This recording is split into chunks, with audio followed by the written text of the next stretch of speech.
The story begins here on the Golan Heights in the dead of night. Israeli soldiers inside Syria, night vision goggles, flashlights, and hope. Israel providing life-saving medical supplies for Syrians caught in their long and bloody civil war. Their partner, a Christian aid group called Frontier Alliance International, or FAI. We support the state of Israel, and we love the Jewish people. So to be able to engage the Syrian crisis through the Israeli border in cooperation with the Israeli army is a huge privilege for us as an organization. FAI, with the help of the IDF, sent a Christian medical team deep inside Syria. On this night, Dr. Sally Parsons and trauma nurse Debbie Dennison returned from a 7-week tour of duty in a Syrian village. This was a long trip too. Yeah. It was very good though, very good. Parsons and Dennison served in this makeshift hospital, treating Syrians wounded in their civil war fighting the Assad regime. Why did you go in? Because the Lord calls us into all the world, to all the nations. And, well, I can't speak for the others, but I specifically felt God told me this was what I was supposed to be doing. You had to count the cost. You had to say, do I love you enough that I'm willing to lay down my life? Of course. And my answer was yes. Parsons, a surgeon for 30 years, faced surgery she had never done before. When the team didn't know what to do, they turned to prayer and YouTube. How many incisions? 3? How many compartments? Well, it is in the, you got me, I think it's probably 2, but cutting the skin. Okay, so they're just going lateral. And then we downloaded a YouTube for a cesarean section, and we did that, and I prayed a lot more than I read.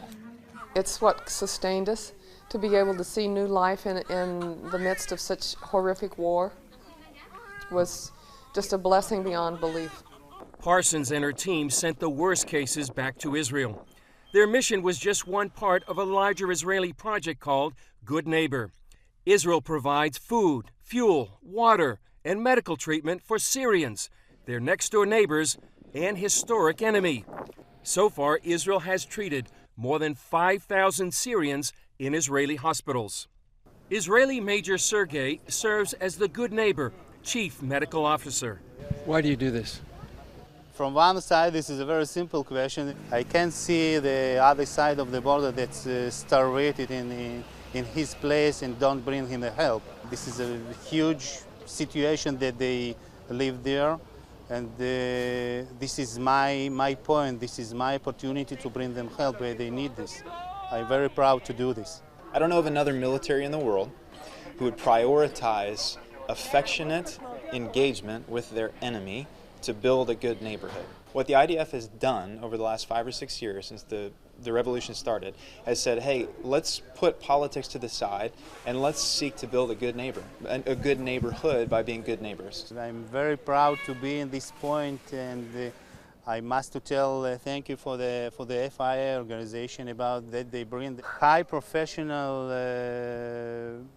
medical staff to help to the Syrian side. This is not as simple, and I am, especially as an Israel officer, I'm very proud to be in this situation. Some consider this a genuine Middle East peace plan.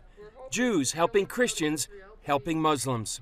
People are people, no matter what label we put on them, Muslim or Christian or Jew or whatever label we tend to put on them, but underneath their label, they're men and they're women that have the same needs. They have the same pains and the same hurts that we do, and they need the same compassion and love. No matter what the barriers, all people respond to love. And we were, as Christians, going into a community, they didn't know us, they have a historic animosity towards Christian, but all it took was an expression of love, and we were welcomed with open arms. Chris Mitchell, CBN News, Nahariya Hospital, Northern Israel.